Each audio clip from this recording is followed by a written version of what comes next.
이제 앞으로 뭘 할 거야? 평생을 함께한 아내의 이 한마디가 30년 직장 생활을 마친 한 남자를 완전히 무너뜨렸습니다. 퇴직금 통장에는 억대의 돈이 찍혀 있었고 건강도 나쁘지 않았습니다. 그런데 왜 이 남자는 아내의 무릎 앞에서 아무 말도 하지 못하고 얼어붙어야 했을까요? 더 놀라운 건 이 질문을 던진 아내조차 남편이 왜 이렇게 상처받았는지 한동안 이해하지 못했다는 사실입니다. 오늘 이야기는 퇴직 이후 수많은 부부들이 겪는 그러나 아무도 제대로 말하지 않는 진짜 위기에 관한 것입니다. 여러분도 혹시 비슷한 상황을 겪고 계신가요? 아니면 곧 맞이하게 될 미래의 모습인가요? 끝까지 보시면 이 부부가 어떻게 위기를 함께 극복했는지, 그리고 우리는 무엇을 준비해야 하는지 명확한 답을 얻으실 수 있을 겁니다. 영상이 도움이 되셨다면 구독과 좋아요 버튼으로 응원 부탁드립니다. 여러분의 작은 클릭 하나가 더 좋은 콘텐츠를 만드는 큰 힘이 됩니다. 그럼 지금부터 시작하겠습니다. 김민수 씨 가명입니다. 58세. 그는 대기업 중간관리자로 30년을 일했습니다. 명예퇴직이라는 이름이 붙었지만 사실상 정년을 채우지 못하고 회사를 나왔습니다. 퇴직 전날 밤 그는 잠을 제대로 이루지 못했습니다. 내일부터 펼쳐질 새로운 인생에 대한 기대보다는 정체를 알 수 없는 불안감이 더 컸기 때문입니다. 퇴직 당일 동료들과의 작별 인사를 마치고 집으로 돌아온 그는 이상하게도 아내와 눈을 마주치기가 어려웠습니다. 30년을 함께 산 사람인데도 말입니다. 며칠이 지났습니다. 김민수 씨는 평일 오전에도 집에 있었고 아내는 그런 남편의 존재가 어색했습니다. 그동안 자신만의 리듬으로 살아왔던 공간에 갑자기 또 다른 사람이 계속 있다는 것, 그것도 무언가를 찾는 듯한 표정으로 이곳저곳을 배회하는 남편의 모습은 낯설었습니다. 어느 날 저녁 설거지를 하던 아내가 거실에 앉아 텔레비전을 보고 있는 남편에게 물었습니다. 이제 앞으로 뭘 할 거야? 목소리는 평소와 다르지 않았습니다. 특별히 따지거나 몰아세우는 톤도 아니었습니다. 오히려 담담했고 일상적인 대화를 시작하듯 자연스러웠습니다. 아내에게 이 질문은 지극히 실용적인 의미였습니다. 남편이 퇴직했으니 이제 두 사람의 생활 패턴이 바뀔 것이고 경제적 계획도 다시 세워야 하며 무엇보다 시간을 어떻게 보낼지 함께 정리하고 싶었던 겁니다. 요즘 뭐 관심 있는 거 있어? 배우고 싶은 거라든가 하고 싶은 일 있으면 같이 알아보자. 우리 이제 시간 많으니까 계획 좀 세워보자. 아내의 마음속에는 이런 후속 문장들이 이미 준비되어 있었습니다. 함께 노후를 준비하자는 어쩌면 따뜻한 제안에 가까운 질문이었습니다. 하지만 김민수 씨가 들은 것은 전혀 달랐습니다. 그 질문은 그의 귓가에 이렇게 들렸습니다. 넌 이제 쓸모없는 사람이 됐는데 대체 뭘 할 수 있겠어? 회사라는 간판이 사라진 지금 너는 누구야? 퇴직금 다 쓰기 전에 뭐라도 해야 하는 거 아니야? 아내는 미래를 묻고 있었지만 남편은 자신의 존재 가치를 심판받는 기분이었습니다. 김민수 씨는 대답하지 못했습니다. 아니, 대답할 수 없었습니다. 목이 메고 가슴이 답답했습니다. 아, 글쎄 좀 생각해봐야지. 겨우 이렇게 중얼거렸지만 목소리에는 힘이 없었습니다. 텔레비전 화면만 멍하니 바라보는 남편의 뒷모습을 보며 아내는 뭔가 잘못됐다는 걸 직감했습니다. 내가 뭘 잘못 말한 걸까? 하지만 아내도 정확히 무엇이 문제인지는 알 수 없었습니다. 그저 평범한 질문을 던졌을 뿐인데 남편은 마치 큰 상처를 받은 사람처럼 굳어버렸습니다. 이날 이후 두 사람 사이에는 보이지 않는 벽이 생겼습니다. 아내는 조심스러워졌고 남편은 더욱 말이 없어졌습니다. 같은 집 같은 공간에 있지만 두 사람은 서로 다른 세계에 갇혀버린 것입니다. 김민수 씨가 아내의 질문에 그토록 흔들린 이유를 이해하려면 그가 지난 30년을 어떻게 살아왔는지 들여다봐야 합니다. 그는 대학을 졸업하고 곧바로 대기업에 입사했습니다. 신입사원 시절 명함을 처음 받았을 때의 그 떨림을 아직도 기억합니다. 명함에 새겨진 회사 로고와 자신의 이름을 보며 느꼈던 자부심은 그 어떤 것과도 비교할 수 없었습니다. 처음 몇 년은 야근과 주말 근무가 일상이었습니다. 가족과 보내는 시간보다 회사에서 보내는 시간이 훨씬 많았습니다. 아이들의 입학식도 운동회도 제대로 참석하지 못했습니다. 하지만 그는 그것을 희생이라고 생각하지 않았습니다. 오히려 그렇게 일하는 자신이 대견했고 가족을 위해 헌신하는 가장으로서의 책임을 다하고 있다고 믿었습니다. 회사에서 인정받을 때마다, 승진할 때마다 그는 자신이 가치 있는 사람이라는 확신을 얻었습니다. 사람들이 그를 부를 때도 이름보다는 직함이 먼저였습니다. 김 과장님, 김 차장님, 김 부장님. 그 호칭들은 단순한 직급이 아니라 그의 존재를 증명하는 정체성이었습니다. 친구들을 만나도 친척 모임에서도 그는 늘 대기업 다니는 사람으로 소개되었습니다. 그리고 그는 그 수식어가 주는 안정감과 인정을 좋아했습니다. 30년이라는 시간 동안 김민수 씨의 자존감과 정체성은 온전히 회사라는 틀 안에서 만들어졌습니다. 그런데 퇴직은 그 모든 것을 한순간에 무너뜨렸습니다. 명함은 이제 없습니다. 직함도 사라졌습니다. 아침에 정장을 입고 출근할 이유도 없어졌습니다. 처음 며칠은 자유롭다고 느꼈습니다. 이제 내 시간을 가질 수 있구나 싶었습니다. 하지만 곧 그 자유가 공허함으로 바뀌었습니다. 평일 오전 카페에 앉아 커피를 마시는데 주변 사람들은 모두 바빠 보였습니다. 노트북을 펼쳐놓고 일하는 사람, 급하게 전화 통화를 하는 사람들. 그 순간 김민수 씨는 자신이 그 세계에서 분리된 사람처럼 느껴졌습니다. 나는 지금 뭐 하는 사람이지? 이 질문이 머릿속을 떠나지 않았습니다. 옛 동료가 전화를 했습니다. 반가운 마음에 통화를 했지만 대화 내용은 온통 회사 이야기뿐이었습니다. 새로운 프로젝트, 인사이동, 조직 개편. 자신이 모르는 이름들이 오가고 자신이 없는 회의에서 결정된 일들이 진행되고 있었습니다. 통화를 끊고 나니 묘한 감정이 들었습니다. 자신은 이미 그 세계에 존재하지 않는 사람이 된 것입니다. 며칠 뒤 은행 업무를 보러 갔습니다. 신분증을 내밀며 문득 생각했습니다. 예전 같으면 회사 명함을 같이 냈을 텐데 명함 하나가 주던 그 미묘한 신뢰감과 대우가 이제는 없다는 것을 깨달았습니다. 저녁이 되어 집에 돌아와도 할 일이 없었습니다. 텔레비전을 켜도 집중이 되지 않았고 책을 펼쳐도 글자가 눈에 들어오지 않았습니다. 그렇게 며칠을 보내다 보니 자신이 점점 투명 인간이 되어가는 것 같았습니다. 바로 그때 아내가 물었습니다. 이제 앞으로 뭘 할 거야? 김민수 씨에게 그 질문은 단순히 계획을 묻는 말이 아니었습니다. 그것은 30년간 쌓아온 자신의 정체성이 무너진 순간 그 빈자리를 어떻게 채울 것인지 묻는 질문으로 들렸습니다. 회사원 김민수는 사라졌습니다. 그렇다면 이제 나는 누구인가? 이 질문 앞에서 그는 아무런 답을 가지고 있지 않았습니다. 그래서 더욱 무너질 수밖에 없었습니다. 아내의 질문 이후 김민수 씨는 더욱 말이 없어졌습니다. 아침에 일어나도 인사는 건성으로 했고 식사 시간에도 거의 말을 하지 않았습니다. 아내가 무언가를 물으면 응, 아니 같은 짧은 대답만 했습니다. 아내인 박선영 씨 역시 가명입니다. 그녀는 점점 더 혼란스러워졌습니다. 내가 뭘 잘못한 걸까? 그냥 앞으로의 계획을 물어본 건데. 그녀는 남편이 퇴직 후 힘들어하리라는 것을 예상하지 못한 건 아니었습니다. 하지만 이 정도일 줄은 몰랐습니다. 박선영 씨는 남편과의 대화를 시도했습니다. 여보, 요즘 기분이 안 좋아 보이는데 무슨 일 있어? 아니, 아무것도 아니야. 그래도 말해봐. 내가 뭐 잘못한 거 있으면 말해줘. 아니라니까. 그냥 좀 피곤해. 대화는 늘 이렇게 끝났습니다. 남편은 마음의 문을 열지 않았고 아내는 그 문을 두드릴 방법을 찾지 못했습니다. 사실 김민수 씨도 자신의 감정을 정확히 설명할 수 없었습니다. 아내가 잘못한 건 아니지. 근데 왜 이렇게 마음이 불편한 걸까? 자신도 이해하지 못하는 감정을 어떻게 다른 사람에게 설명할 수 있겠습니까? 하지만 말하지 않는다고 감정이 사라지는 건 아니었습니다.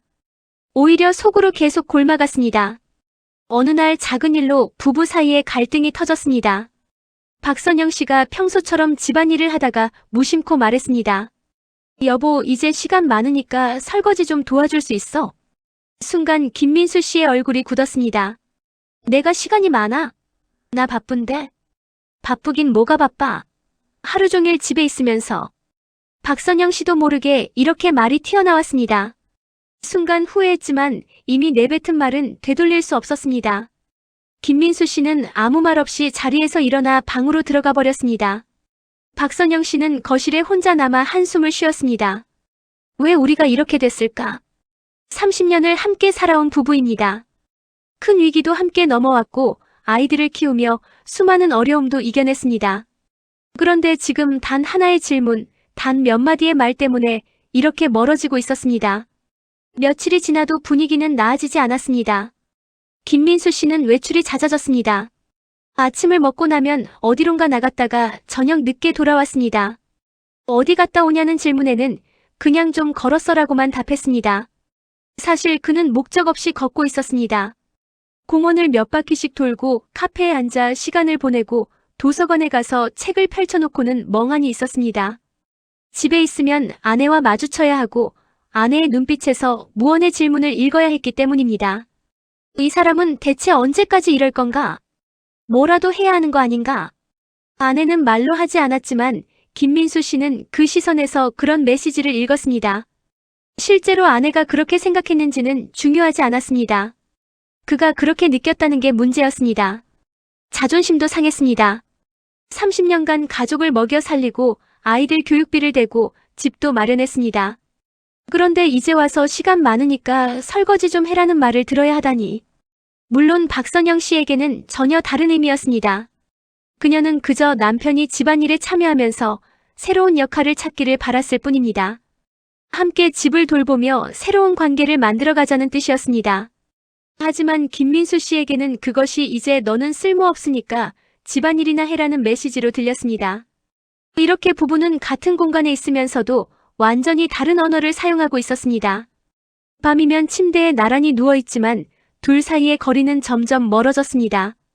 등을 돌리고 누운 두 사람은 각자의 생각에 잠겼습니다. 김민수 씨는 생각했습니다. 내가 이렇게 무능한 사람이었나? 회사 없으면 아무것도 아닌 사람이었나? 박선영 씨는 생각했습니다. 우리 앞으로 어떻게 살아야 하지? 이렇게 계속 어색하게 지낼 순 없는데. 침묵은 때로 말보다 더 많은 것을 파괴합니다. 두 사람 사이의 침묵은 이해와 공감의 통로를 막고 오해와 상처만 키웠습니다. 변화는 예상치 못한 순간에 찾아왔습니다. 어느 일요일 오후 박선영 씨는 오랜만에 친구를 만났습니다. 그 친구 역시 남편이 최근 퇴직한 상태였습니다. 카페에서 수다를 떨다가 자연스럽게 남편 이야기가 나왔습니다. 우리 남편도 퇴직하고 나서 완전 딴 사람 됐어. 맨날 집에서 멍하니 있고 말도 없고. 친구의 말에 박선영 씨는 깜짝 놀랐습니다. 자신의 이야기인 줄 알았기 때문입니다. 우리 남편도 똑같아. 요즘 대화가 거의 안 돼. 두 사람은 한참을 이야기했습니다. 서로의 상황을 나누며 자신만 겪는 문제가 아니라는 걸 알게 됐습니다. 친구가 말했습니다. 근데 나 최근에 남편이랑 진지하게 대화 한번 했거든. 솔직하게 내 마음도 얘기하고 남편 생각도 들어보고. 그랬더니 조금 나아지더라고. 어떻게 시작했어? 우리 남편은 대화 자체를 안 하려고 하는데. 나도 그랬어. 근데 어느 날 그냥 솔직하게 말했어. 여보, 우리 지금 이상해. 나도 힘들고 당신도 힘든 거 알아. 그냥 한번 진짜 얘기 좀 하자고. 집으로 돌아오는 길, 박선영 씨는 깊은 생각에 잠겼습니다. 그래, 더 이상 이렇게는 안 되겠어. 우리 제대로 이야기를 나눠봐야겠어. 그날 저녁 식사를 마치고 설거지를 하면서 박선영 씨는 용기를 냈습니다. 여보, 우리 잠깐 이야기 좀 할까? 김민수 씨는 텔레비전을 보다가 리모컨을 내려놓았습니다. 아내의 목소리가 평소와 달랐기 때문입니다. 무슨 이야기? 우리 요즘 너무 어색하잖아. 나도 힘들고 당신도 힘들어 보이고. 박선영 씨는 식탁에 앉으며 말을 이었습니다. 내가 지난번에 앞으로 뭘 할 거냐고 물었을 때 당신 표정이 안 좋아지더라고. 그때 내가 뭔가 잘못 말한 것 같은데 사실 난 그게 뭔지 잘 모르겠어. 김민수 씨는 잠시 침묵했습니다. 그리고 천천히 입을 열었습니다. 당신 잘못 아니야. 그럼 뭐가 문제야? 나한테 말 좀 해줘. 김민수 씨는 한숨을 쉬었습니다. 그리고 30년 결혼 생활 중 가장 솔직한 고백을 시작했습니다. 사실은 나도 잘 모르겠어. 회사 그만두고 나니까 내가 누군지 모르겠고 뭘 해야 할지도 모르겠고. 목소리가 점점 작아졌습니다. 당신이 앞으로 뭘 할 거냐고 물었을 때 나도 그게 궁금했어. 근데 답이 없는 거야. 30년을 회사에서 보냈는데 정작 회사 밖에 나는 아무것도 준비 안 돼 있더라고. 박선영 씨는 조용히 남편의 말을 들었습니다. 그리고 솔직히 자존심도 상했어. 나는 평생 가족 위해 일했다고 생각했는데 이제 와서 시간 많으니까 이것저것 해라는 말을 들으니까 내가 쓸모없는 사람 된 것 같고. 김민수 씨의 눈가가 붉어졌습니다. 평생 눈물을 보이지 않던 사람이었습니다. 박선영 씨도 눈시울이 뜨거워졌습니다. 여보, 나는 그런 뜻으로 말한 게 아니었어. 당신이 쓸모없다고 생각한 적 한 번도 없어. 알아. 머리로는 아는데 마음이 그렇게 안 받아들여지더라고. 박선영 씨는 남편의 손을 잡았습니다. 미안해. 내가 당신 마음을 제대로 헤아리지 못했네. 당신이 얼마나 힘든지 생각을 못했어. 당신 잘못이 아니야. 나도 당신한테 제대로 말을 안 했잖아. 두 사람은 한동안 손을 잡고 앉아 있었습니다. 잠시 후 김민수 씨가 다시 입을 열었습니다. 사실 요즘 매일 밖에 나가서 돌아다니는데 그냥 뭘 해야 할지 몰라서 그래. 집에 있으면 당신 눈치 보이고 나 자신한테도 화가 나고. 이제부터는 같이 고민하자. 혼자 끙끙대지 말고. 어떻게? 박선영 씨는 잠시 생각하다가 말했습니다. 우리 내일부터 매일 산책하면서 이야기 나눠보는 거 어때? 앞으로 뭐 하고 싶은지, 어떻게 살고 싶은지. 우리 둘 다 처음 겪는 일이잖아. 같이 답을 찾아보자. 김민수 씨는 고개를 끄덕였습니다. 그래. 혼자서는 답이 안 나와. 같이 생각해볼래? 이 한마디가 모든 것을 바꿨습니다. 문제는 사라지지 않았지만 이제 그것은 혼자 짊어져야 할 짐이 아니라 둘이 함께 풀어갈 과제가 되었습니다. 그날 밤의 대화 이후 김민수 부부의 일상은 조금씩 달라지기 시작했습니다. 다음 날 아침 두 사람은 약속대로 함께 산책을 나갔습니다. 처음에는 어색했지만 걷다 보니 자연스럽게 이야기가 나왔습니다. 당신은 퇴직하고 나서 뭐 하고 싶은 거 있었어? 박선영 씨가 물었습니다. 사실 명확한 건 없었어. 그냥 막연하게 여행이나 다니고 취미 생활 좀 하고 그런 거. 구체적으로는? 글쎄, 사진 찍는 거. 예전부터 관심은 있었는데 시간이 없어서 못했거든. 그럼 한번 배워보는 거 어때? 요즘 문화센터에서 사진 강좌 많이 한다던데. 처음에는 시큰둥하던 김민수 씨였지만 아내와 함께 알아보니 조금씩 흥미가 생겼습니다. 다음 주부터 김민수 씨는 주 2회 사진 강좌에 다니기 시작했습니다. 같은 반에는 비슷한 나이대의 퇴직자들이 많았고 자연스럽게 새로운 친구들도 생겼습니다. 더 중요한 변화는 일상에서 일어났습니다. 김민수 씨는 아침에 일어나면 커피를 내리기 시작했습니다. 처음에는 서툴렀지만 유튜브를 보며 하나씩 배워갔습니다. 오늘 커피 맛 어때? 어제보다 훨씬 나아졌는데? 이제 제법인데? 작은 칭찬이었지만 김민수 씨는 기분이 좋았습니다. 회사에서 받던 인정과는 다른 종류의 만족감이었습니다. 박선영 씨도 변화했습니다. 남편에게 무언가를 시키기보다는 함께 할 수 있는 일을 찾기 시작했습니다. 여보, 우리 이번 주말에 같이 시장 갈래? 요리 재료도 사고 밖에서 점심도 먹고. 좋지. 시장을 함께 다니며 장을 보는 일도 처음에는 낯설었지만 점점 익숙해졌습니다. 어떤 재료를 사야 할지 함께 고민하고 새로운 음식을 시도해보기도 했습니다.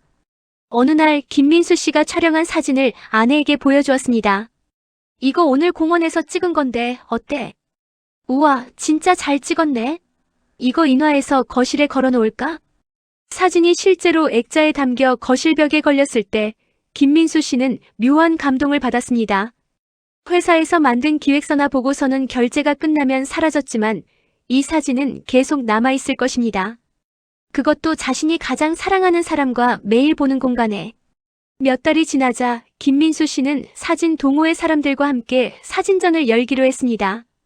작은 카페 한쪽 벽면이었지만 자신의 작품을 전시한다는 것 자체가 새로운 경험이었습니다. 전시 오프닝 날 박선영 씨는 남편을 응원하러 왔습니다.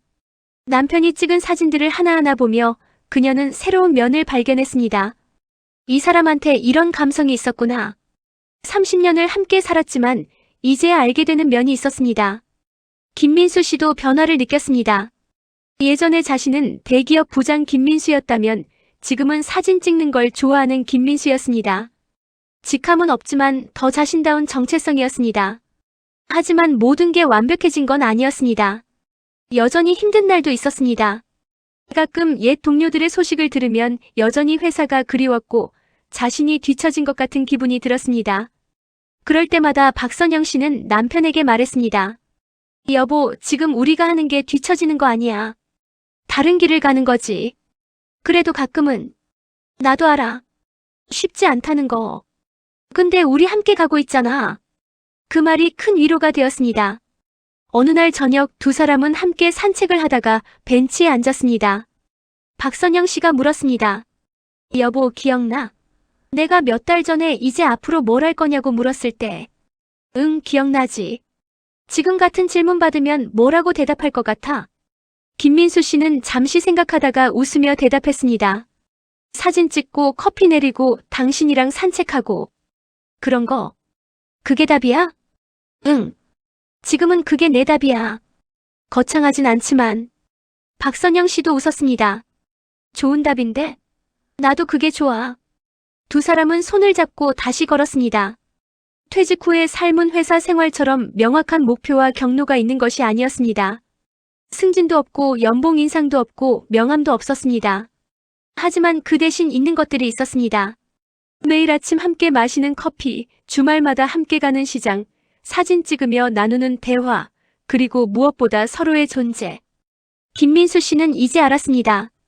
자신의 가치는 직함이나 명함에 있는 게 아니라 자신이 누구와 함께 있고 무엇을 하며 어떻게 살아가는지에 있다는 것을. 그리고 가장 중요한 건 그 여정을 혼자가 아닌 함께 걷고 있다는 사실이었습니다. 김민수 부부의 이야기는 특별한 이야기가 아닙니다. 지금 이 순간에도 수많은 퇴직자와 그 가족들이 비슷한 고민을 하고 있습니다. 이제 나는 누구인가? 앞으로 무엇을 할 것인가? 이 질문들은 혼자서는 답하기 어렵습니다. 그리고 혼자 짊어지기에는 너무 무거운 질문들입니다. 하지만 함께라면 다릅니다. 완벽한 답을 찾지 못하더라도 함께 고민하고 함께 걸어가는 그 과정 자체가 이미 답이 될 수 있습니다. 퇴직은 끝이 아니라 새로운 시작입니다. 회사라는 틀 안에서 살던 삶에서 벗어나 진짜 자신을 찾아가는 여정의 시작입니다. 그 여정이 때로는 외롭고 힘들 수 있지만 곁에 함께 걸어줄 사람이 있다면 우리는 분명 해낼 수 있습니다. 여러분은 지금 어떤 여정을 걷고 계신가요? 혹시 혼자 무거운 질문을 짊어지고 계신 건 아닌가요? 오늘 이 영상이 여러분께 작은 위로와 용기가 되었기를 바랍니다. 이 영상이 도움이 되셨다면 구독과 좋아요, 알림 설정 부탁드립니다. 여러분의 이야기도 댓글로 나눠주세요. 함께 나누고 응원하겠습니다. 다음 영상에서 또 만나요. 감사합니다.